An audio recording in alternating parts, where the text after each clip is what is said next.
Sumasa inyo ang palatuntunang Salita ng Diyos, ang tanging lunas.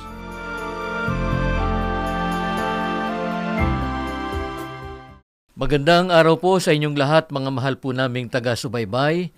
Kumusta na po kayo?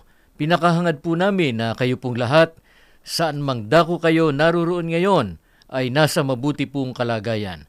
Minsan pa inaanyayahan namin kayo na samahan po ninyo kami sa gagawin nating pagtalakay dito po sa palatuntunang ito. Ako po ang kapatid na Wally Taray. Ako naman po ang kapatid na Vincent Valdez. Muli ay samahan ninyo kami sa isa na namang makabuluhan at kapaki-pakinabang na pagtalakay na makatutulong sa atin sa ating pagtataguyod ng ating buhay at pamumuhay. Magandang araw po, kapatid na Wally. Magandang araw, kapatid na Vincent. At sa pagkakataong ito ay simulan na natin itong ating paksa. Opo. Itong ating tatalakayin sa pagkakataong ito. Mahalaga ito sapagkat may kinalaman sa ikapagpapatuloy natin sa paglalakbay dito sa mundong ito na mapayapa at matiwasay. Lahat halos ng tao ay ito ang hinahangad na magkaroon ng matiwasay at mapayapang pamumuhay.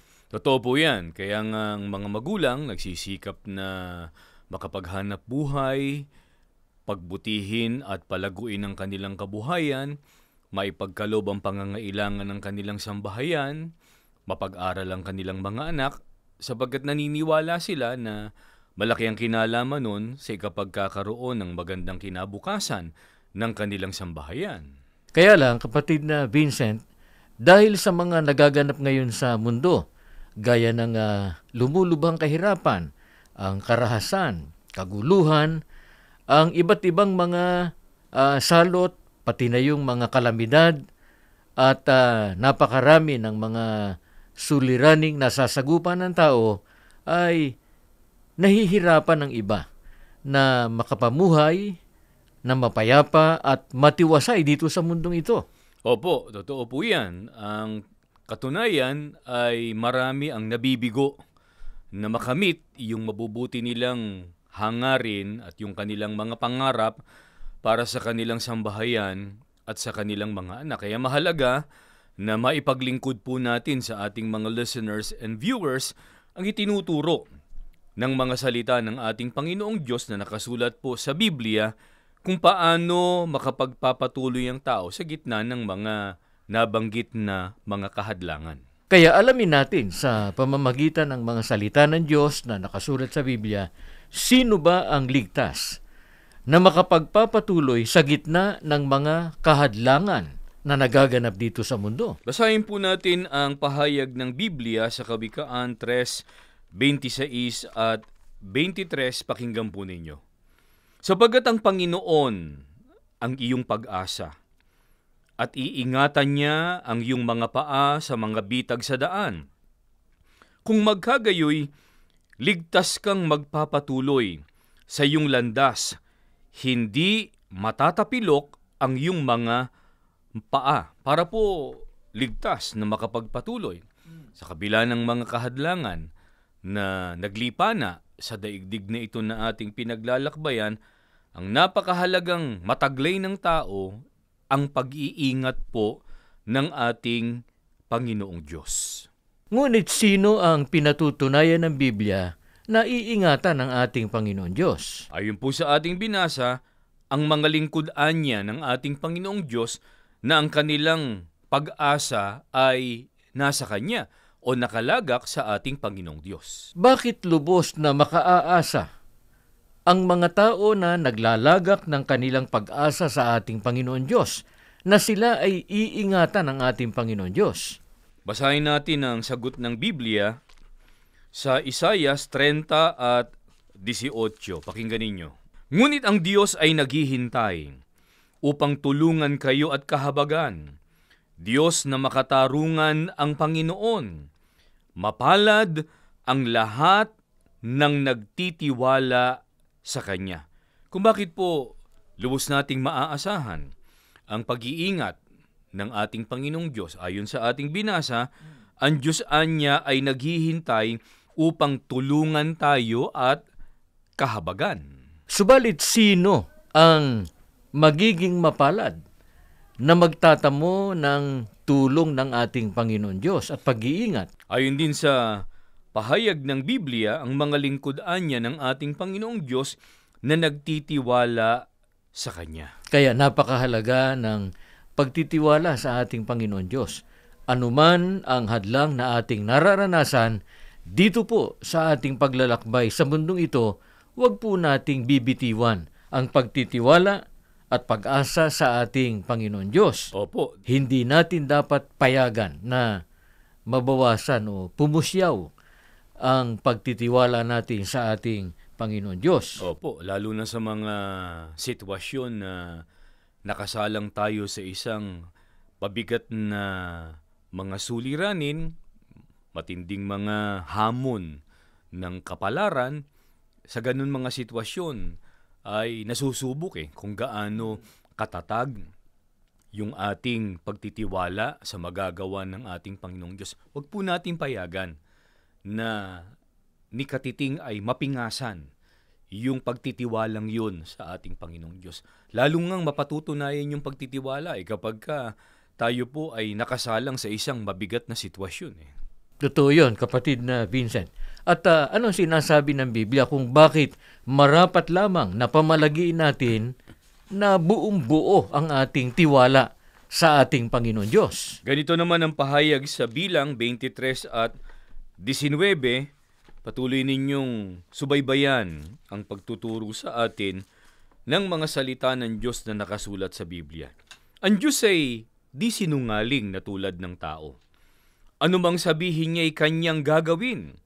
Kung mangako man siya, ito'y kanyang tutuparin. Kung bakit tama lang na mamalaging buong-buo ang ating tiwala sa magagawa ng ating Panginoong Diyos para sa ating kapakanan, kahit pa napakahirap ng ating sitwasyon, sapagkat ang sabi ng Biblia, ang Panginoong Diyos niya ay hindi sinungaling na katulad ng tao, na kapag ka ang Diyos ay nangako, yun ay kanyang tutuparin, yun ay kanyang gagawin. At hindi lang yon, kapatid na Vincent. Alam natin na ang Panginoon Diyos ay tapat sa kanyang pangako. Opo. Hindi siya kailanman magtatalusira sa kanyang pangako. Pero hindi lang yun Bukod sa ang Panginoon Diyos ay tapat sa kanyang pangako, ang ating Panginoon Diyos ay makapangyarihan sa lahat. Opo. Kayang-kaya niya na ipagkaloob yung kanyang ipinangakong tulong sa atin. Opo, maaari kasing may mga tao na pagka ang pag-uusapan ay yung sinseridad sa kanilang pangako, maaaring nandun din yung sinseridad. Kaya lang, pagka lumagpas na doon sa limitasyon nila, yung kailangang tulong nung pinangakuan nila, gustuhin man, pero hindi na nila kayang gawin Kasi nga ay may hangganan o limitasyon yung kanilang makakaya, yung kanilang magagawa. Hindi katulad ng ating Panginoong Diyos na makapangyarihan sa lahat, walang hindi kayang gawin ang ating Panginoong Diyos. Walang imposible sa ating Panginoon Diyos. Kaya bilang mga lingkod ng ating Panginoon Diyos, marapat lamang na ating panaligan ang ipinangako niya na tulong at pag-iingat sa atin. Sinong lingkod ng Diyos ang tinitiyak ng Biblia na iingatan, tutulungan, at aaliwin ng ating Panginoon Diyos? Sa Ikalawang Kronika 16 at 9, minamasdan niya ang buong daigdig upang tulungan at aliwin ang lahat ng tapat sa Kanya. Ang Diyos ay tapat sa Kanyang pangako. Kaya ang inaasahan ng ating Panginoong Diyos sa mga lingkod niya para matupad din sa kanila yung Kanyang pangako na pagtulong, na pag-iingat at pag-aliw, dapat tapat din sila sa ating Panginoong Diyos. Kaya dapat ay taglay natin yung katangiang yan, ang pagiging tapat sa ating Panginoon Diyos. Opo. Para makaasa tayo ng Kanyang tulong at ng Kanyang mga pag-iingat sa atin. Mga giliw po naming taga-subaybay, sa pagbabalik po natin, aalamin natin kung papaano po natin mapatutunayan ang ating katapatan sa atin pong Panginoon Diyos. Huwag po kayong bibitiw sa inyong pagsubaybay. Magbabalik kami, makaraan lamang po ang ilang paalaala mula po sa ating himpilan. Nakikinig kayo sa Iglesia ni Cristo Radio, DZEM 954, ang tinig ng katotohanan.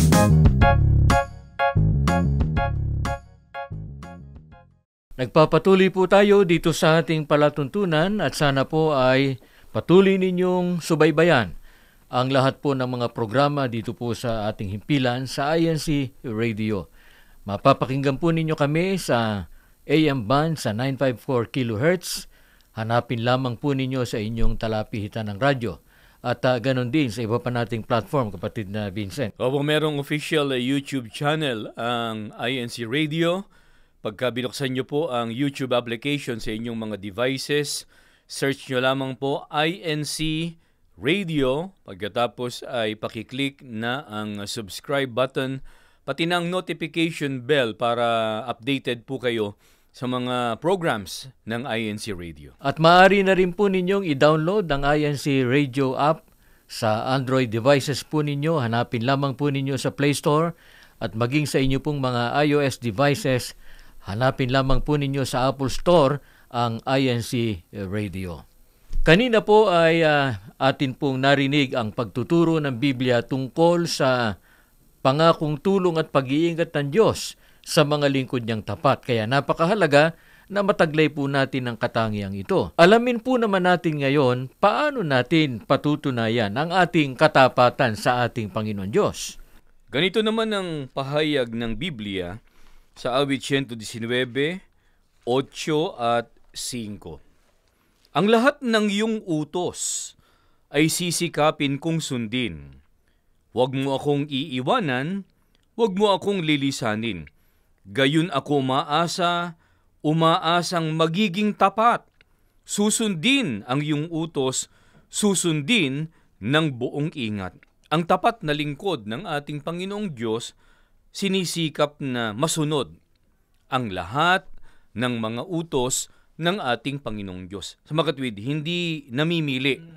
Pantay-pantay ng pagpapahalaga sa lahat ng mga kautusan ng ating Panginoong Diyos. Ayon na rin sa binasa natin, kapatid na Vincent, papaano ba sinusunod ng mga tapat ang mga utos ng ating Panginoon Diyos? Ang sabi nga sa talatang ito na ating binasa, ang lahat ng iyong mga utos ay sisikapin kong sundin. Kapag ka po sinabing sisikapin, naroon yung pagpupumilit, yung effort, gumagawa ng paraan, hindi po nagdadahilan para masunod ang mga utos ng ating Panginoong Diyos. Gayun din ang masikap ay matiyaga. Ang matiyaga ay hindi tumitigil, hindi nagsasawa na isakatuparan kung ano yung nais na gawin ng ating Panginoong Diyos. At hindi niya ikinukompromiso ang utos ng ating Panginoon Diyos sa kanino man o sa ano paman. Mahalaga yung pagsunod sa mga utos ng ating Panginoon Diyos. Kaya nga anumang hadlang ang ating maranasan, huwag po nating sisirain yung ating katapatan sa ating Panginoon Diyos. Tama po yun. Huwag natin siyang pagtataksilan. Mangmalagi po tayo sa ating katapatan. Kaya nga sabi po ng ating tagapamahalang pangkalahatan, ang kapatid na Eduardo Manalo, ang tapat sa ating Panginoong Diyos, hindi lang loyal. Taglay yung fidelity at yung integrity. Hindi niya ikinukompromiso yung mga kautusan ng ating Panginoong Diyos. Walang nagmi-meet halfway. Pagka kalooban ng ating Panginoong Diyos, yun ang dapat masunod. Hindi niya pagbibigyan yung labag sa kalooban ng ating Panginoong Diyos. Pagka ganyan ang ating pagtrato sa pagsunod sa mga utos ng ating Panginoon Diyos, tinitiyak ng Biblia na tayo iingatan ng Diyos, aaliwin niya tayo sa panahon ng kabagabagan at mga kalungkutan. Sa anong sitwasyon pa ng ating buhay, nakahanda ang ating Panginoon Diyos na tayo tulungan kung mananatili tayong tapat sa Kanya. Napapanahon po ito at kailangan natin ito, lalong-lalo na ngayon.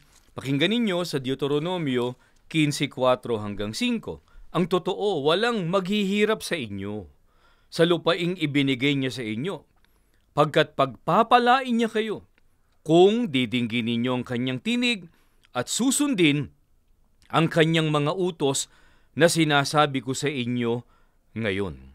Ang maaasahan ng tapat, kahit pa nga sabihing ang daigdig ay dumaranas ng matinding kahirapan, ang sabi ng Biblia, wala anyang maghihirap sa inyo, pagkat pagpapalain niya kayo kung didinggin ninyo ang kanyang tinig at susundin ang kanyang mga utos. Sa makatwid, ang susi para matamo natin ang pagpapala ng ating Panginoon Diyos ay ang buong katapatang pagsunod natin sa mga utos ng ating Panginoon Diyos. Yan ang dahilan, mga mahal po naming mga listeners and viewers, kaya ang mga kaanib sa loob ng Iglesia ni Cristo, sa pangunguna ng atin pong tagapamahalang pangkalahatan ng kapatid na Eduardo Manalo, gayon na lang ang pagpapahalaga sa pagsunod sa mga kautusan ng ating Panginoong Diyos. At kitang-kita naman sa kabuuan ng Iglesia at sa buhay at pamumuhay ng maraming mga kaanib sa loob ng Iglesia ni Cristo, yung katuparan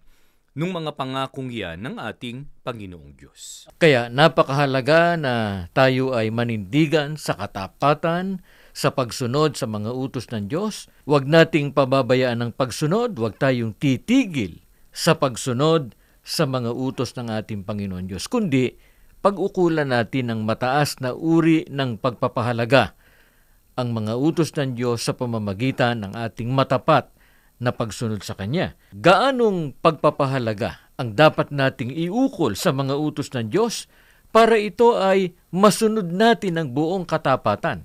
Basahin po natin sa Job 23 at 12. Ganitong pahayag ng Biblia.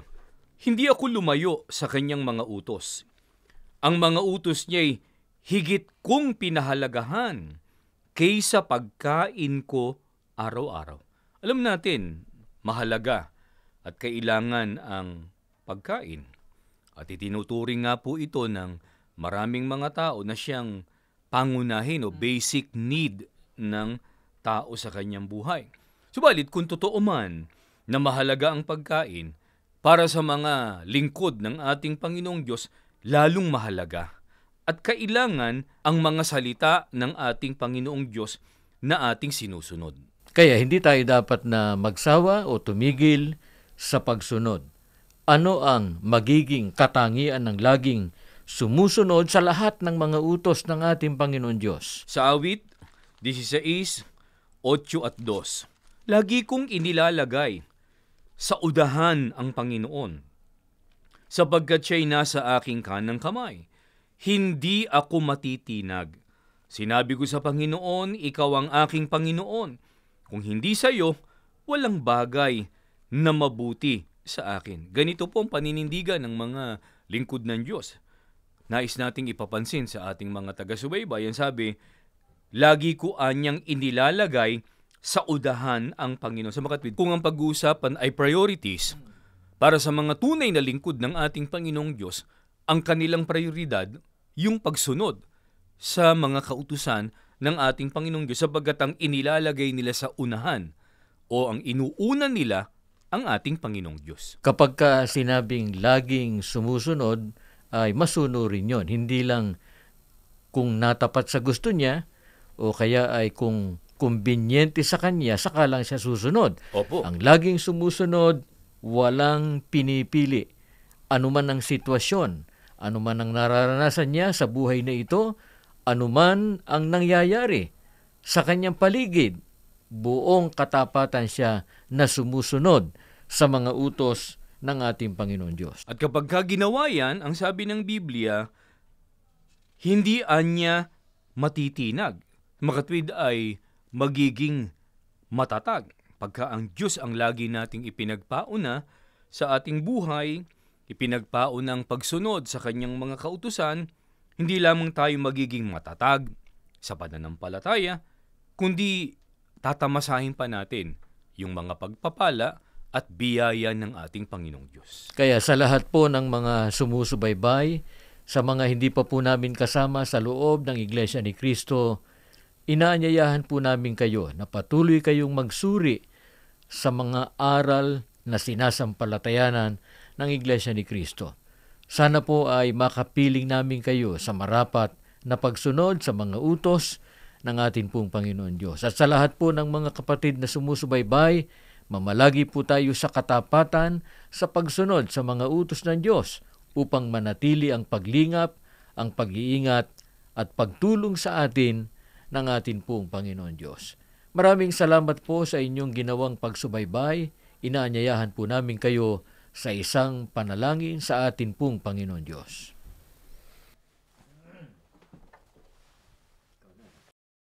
Manaming Diyos, maraming salamat sa iyo. Muli, nahayag ang iyong mga salita na tanging lunas sa aming mga pinagdaraan ng kabagabagan at nasasagupang mga hadlang at pagsubok sa daigdig na ito na aming pinaglalakbayan. Tulungan mo po ang aming mga taga-subaybay, lahat ng nakapakinig ng iyong mga katotohanan, magkaroon ng bisa at katuparan sa kanila, lalo na sa iyong mga hinirang, ang iyong mga salita. Mabuhay kami ng tapat sa iyo, sa paraang lagi naming sinusunod ng buong ingat ang lahat ng iyong mga kautusan para matupad din sa amin ang iyong mga pangakong pag-iingat, pagliligtas at pagpapala. Dinadalangin din namin ang aming mga taga-subaybay na hindi pa po namin kapanampalataya. Naway loobin mo rin, Ama, na makasama po namin sila sa loob ng bayan mo sa huling araw para magtamasa rin ng iyong mga biyaya at pagpapala, lalo na ng pangakong kaligtasan. Pagpalain mo po ang iyong bayan sa huling araw sa pangunguna ng aming tagapamahalang pangkalahatan, ang kapatid na Eduardo Manalo. Pagalang naming hinihiling ang lahat sa pangalan po ng aming Panginoong Hesukristo. Amen. Sumainyo ang palatuntunang Salita ng Diyos, Tanging Lunas. Maraming salamat sa inyong pagsubaybay. Nawa ang mga aral ng Diyos na ating napakinggan ang maging gabay natin sa ating pamumuhay.